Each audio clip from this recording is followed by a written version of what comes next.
So the project objectives are to design and plan a 75 megawatt onshore wind farm that has a 20-year lifespan located between Sligo town and Ballina. The project complies with the regulation of the COU, Board Nerona and Airgrid to adhere to the safety of workers on site and the surrounding local community. A communication plan between stakeholders for ongoing information of the project's development, how the project will impact the organizations and stakeholders' financial performance, that the wind farm can produce efficient power to meet the demand of customers under APQP for wind requirements. So the engineering system. So the system's pros and cons. So the pros are wind farms are a renewable source of energy. The fuel cost is non-existent as the wind cannot be controlled by harnessing to energy, which in turn means a low operating cost. Wind farms use an efficient amount of space. What I mean by that is wind farms can be spread throughout loads of acres of land that are not in use. But the cons are the is wind farms have intermittent power. Wind power can vary, which in turn wind turbine generation can vary as well. It can produce loads on a windy day, and vice versa. On a very poor windy day, it won't produce enough energy. Noise and visual pollution. Wind turbines, when operating, produce mechanical noise from the generators and gearbox, which in turn can annoy people and disturb wildlife. Environmental impacts, depending on location, wildlife habitats could be lost and endangered wildlife species. This is why environmental studies are done before construction. The location. The location of the wind farm we chose was on the coordinates as seen on the slide. We chose this location because it was close to another already standing wind farm. This gives us a good indication of the viability of the location.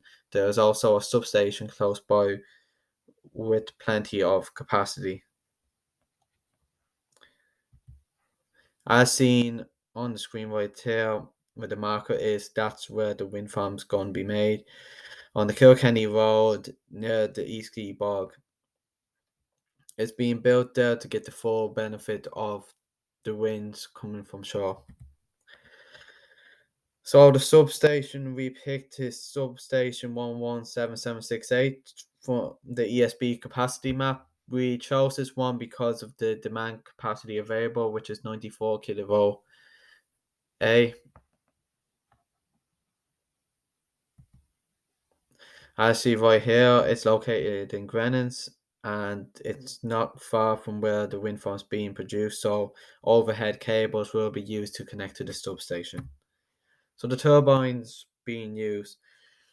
So the ones we just picked on were the General Electric's 3.6 137 meters in height, 3 megawatt onshore HAWT wind turbine. It's the highest performing turbine on the market for Class 3 winds. Conditions are very similar to other wind farms of this type in Europe, Texas, and Australia.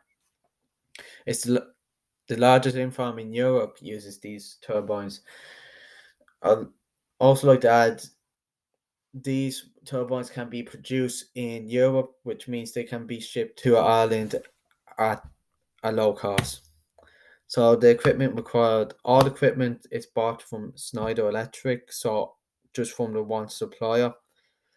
So the transformer being used is an oil immersed MVA transformer. They would the transformer they would transfer the voltage from the generators to 170 kilovolts required to the substation. Has a capacity for 80 MVA. This allows us to only have one of these transformers. The switchgear being used is a DVC AS 26 kilovolts.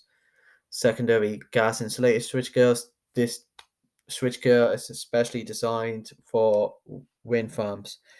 Also, to add, we will only need one of these switchgears due to us only having one transformer. The UPS, the uninterruptible power supply is designed for a backup in case a fault ever occurred at the wind farm. And obviously the overhead cables that are going to be used to connect to the substation. So financial metrics. First, I'd like to talk about utilization. Now, utilization for the wind farm, as seen, is the average capacity factor for an onshore wind farm is 32.3% in Ireland, meaning how effective it can produce power of a wind farm is only 32% compared to an offshore wind farm, which I believe is 36%. So using calculations, I was able to calculate how much megawatts per hour can be produced for one calendar year, and that's 210,240 megawatts per hour. If using Res 1 auction price of 74 euro per megawatt hour, the revenue will be 15,557,560 euro for the year. Using Excel, I calculated the NPV. So why did we use NPV?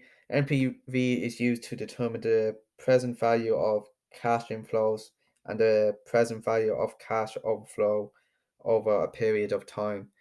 Now, NPV uses hundredth rate, which we use 7%, and inflation, and we use the current inflation in Ireland, which is 5.5%.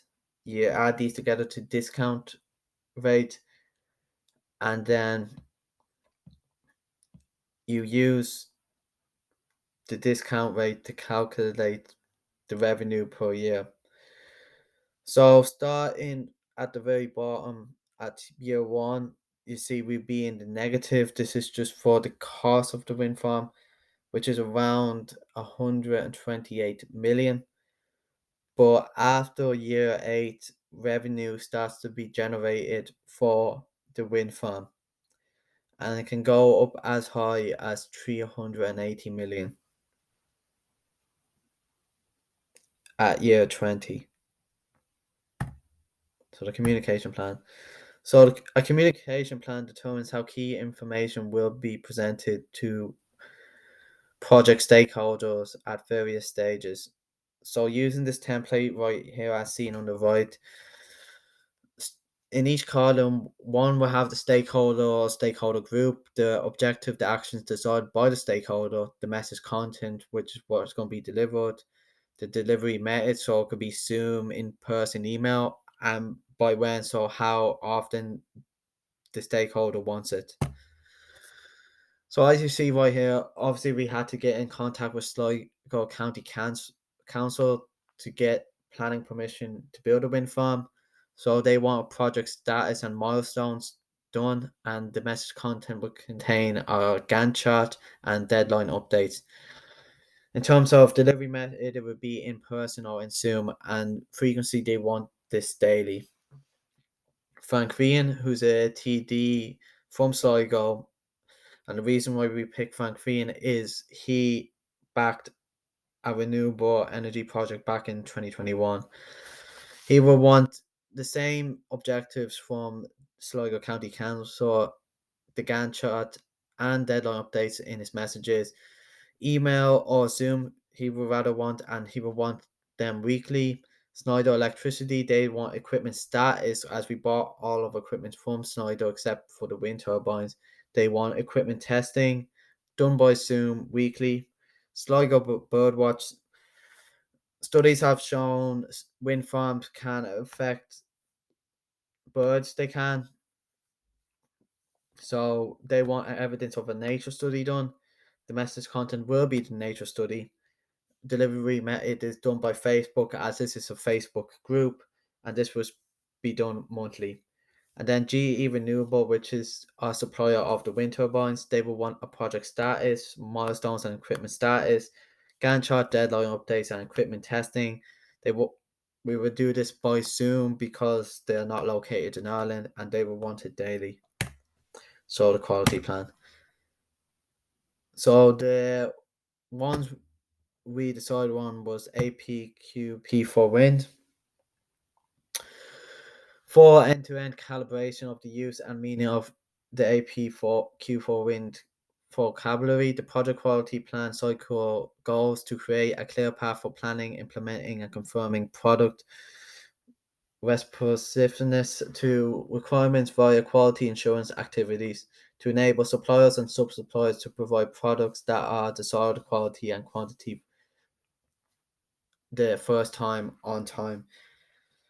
So basically, no setbacks on the product that we want. So the wind turbines. Now, the reason why we pick APQP for wind is they have done quality plans on the GE renewable wind turbines that we are using.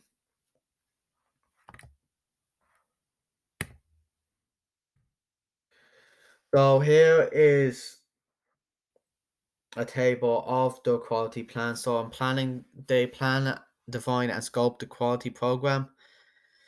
Into design, the product design and development. So the wind turbine, the product requirement fulfillment.